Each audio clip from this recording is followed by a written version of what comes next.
जोहार। हाल ही के दिनों में यूपीएससी परीक्षा का परिणाम जारी हो चुका है। उसमें झुमरी तिलैया की बेटी सुरुति मोदी ने भी यूपीएससी जैसी कठिन परीक्षा में सफलता पाई है। वो बैंक की नौकरी करते हुए इस परीक्षा की तैयारी की है और 569 रैंक लाकर पूरे जिले का मान बढ़ाया है। अभी हम उनके पास ही पहुंचे हैं। आज ही ये अपने घर पहुंची हुई है झुमरी तिलैया। उन्हीं से बातचीत करते हैं और जानने की कोशिश करते हैं। यूपीएससी जैसी कठिन परीक्षा हमें तैयारी करने के लिए काफी मेहनत करना होता है, काफी बड़ा एग्जाम भी माना जाता है। आप सबसे पहले आपको खूब खूब स्वागत है और खूब खूब बधाई। Thank you sir. जब परिणाम जारी हुआ था तो कैसा फीलिंग आया था जब आप लिस्ट में देखे 900 से अधिक अभ्यर्थियों ने इसमें सफलता पाई थी, उसमें आपका भी नाम था? बस सर काफी मेहनत हुई, काफी स्ट्रगल्स देखे तो फाइनली जब रिजल्ट आया उसकी खुशी बहुत ज्यादा थी।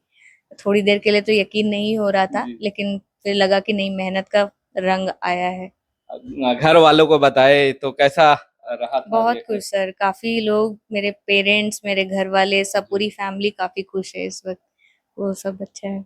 नौकरी भी कर रहे थे और तैयारी भी कर रहे थे, तो दोनों को मैनेज कैसे कर पा रहे थे? यूपीएससी जैसी कठिन परीक्षा की तैयारी करने के लोग काफी टाइम देते, लेकिन नौकरी के साथ साथ तैयारी भी, कितना संघर्ष था आपका टाइम मैनेजमेंट करना? सर ऐसे तो सही में बोलूँ तो काफी मुश्किल रहा था, क्योंकि वर्क प्रेशर के साथ साथ, क्योंकि मैं एसबीआई में ऑलरेडी जॉब कर रही थी, तो वहाँ पे काफी कस्टमर डीलिंग बहुत ज्यादा होती है। तो मुश्किल तो काफी रही थी, लेकिन डेडिकेशन था थोड़ा कि करना ही करना है।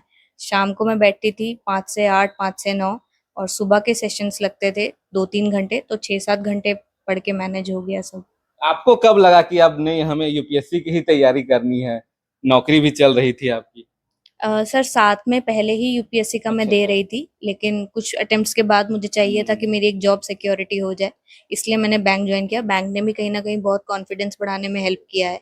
तो फाइनली यहाँ पे इस बार भी लगा कि एक बार और चांस लेकर देखते हैं। मेहनत किया और हो गया।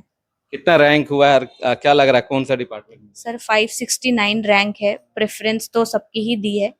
कोशिश है कि रेवेन्यू का अगर मिल जाए तो देखते हैं, अलॉटमेंट के ऊपर है।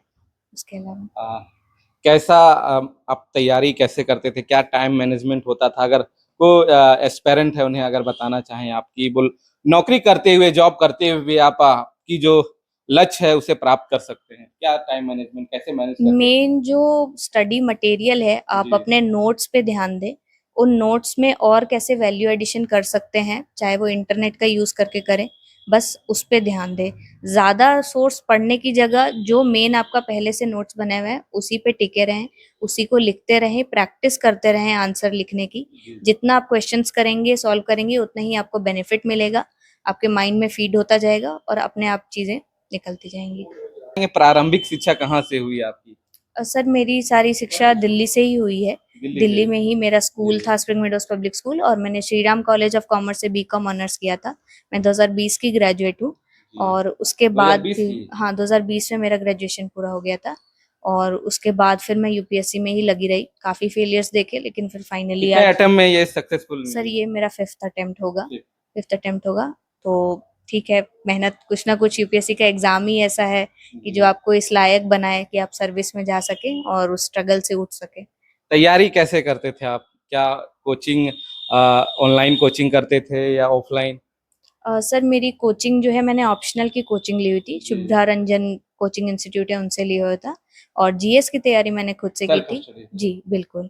बाकी आंसर राइटिंग तो चलती रहती थी, वो साथ साथ में हम करते थे, उसमें हो गया था। इंटरव्यू के लिए काफी मिथ सोशल मीडिया में उड़ते रहते, तो आपके साथ कैसा सवाल पूछा गया था और कैसे जवाब दे पाए थे? सर इंटरव्यू के बारे में मोस्टली मेरे दिल्ली से और झारखंड से रिलेटेड क्वेश्चन थे, और मेरे बैंक से रिलेटेड क्वेश्चन थे। झारखंड के डेवलपमेंट के ऊपर क्वेश्चन, हमारे यहाँ पे जो मुंडा रिवॉल्ट हुए हैं उन सब के ऊपर सवाल थे कि कैसे उन मुंडा रिवॉल्ट ने आज का झारखंड पेश किया है, और साथ में दिल्ली का क्या प्रोग्रेस रहा है पिछले 100 सालों में, इन सब से रिलेटेड थे।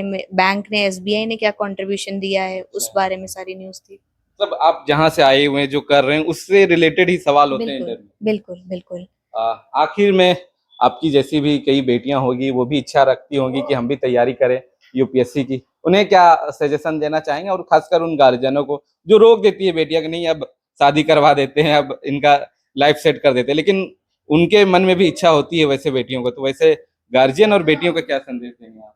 गार्जियन हमने इंडिया में हमने बहुत समय पहले बहुत तरह की फीमेल इन्फेंटिसाइड जैसी चीजें देखी है। उसका कारण कहीं ना कहीं ये रहता था कि हमारी सोच पुराने जमाने में कुछ अलग थी। आज के टाइम में मैं कहना चाहूंगी कि लड़कियों को पढ़ाना सबसे बड़ी एसेट मैं कहूंगी। एजुकेशन ऐसे भी बहुत बड़ा एसेट है। हर फील्ड में हमने देखा है लड़कियां बहुत अच्छा एक्सेल कर रही हैं। तो उस बारे में कहूंगी कि पढ़ाते लिखाते रहें। जितना ज्यादा आप पढ़ाएंगे उतना ज्यादा वो और सक्सेस मिलेगा और आपको ही उस चीज का बेनिफिट मिलेगा। हमेशा एजुकेशन हमेशा काम ही आती है। बहुत बहुत शुक्रिया। ये हैं सुरुचि मोदी जी, जो यूपीएससी में सफलता पाकर आज झुमरी तिलैया पहुंची है। तो हम लोगों ने भी बातचीत कर जाना काफी प्रेरणादायक इनकी जर्नी भी रही है। सेल्फ स्टडी कर कर ये सफलता पाई है। तो मेरी ओर से भी शुभकामनाएं। हम उम्मीद करते हैं कि आपको झारखंड रीजन ही मिले और यहाँ झारखंड के भी जो भी समस्याएं उन्हें हल करें। धन्यवाद सर। चलिए, हमारे साथ उनके मामा जी भी हैं। आपकी भगनी इंडिया के सबसे टफेस्ट एग्जाम में सफलता पाई है, क्या कुछ कहेंगे? कितना खुश है? मेरे तरफ से बहुत बहुत शुभकामनाएं। शुभकामनाएं। खुश है पूरा परिवार? चलिए, तो देखिए, अब उम्मीद है कि झुमरी तिलैया की भी बेटियां भी इंडिया के जो सबसे टफेस्ट एग्जाम माने जाते हैं यूपीएससी जैसी सिविल सेवा में जाएंगे और अपना योगदान देंगे देश निर्माण में, राज्य निर्माण में। आप लोग भी कमेंट कर अपनी प्रतिक्रिया जरूर दें। तब तक के लिए देखते रहिए न्यूज खजाना। शुक्रिया।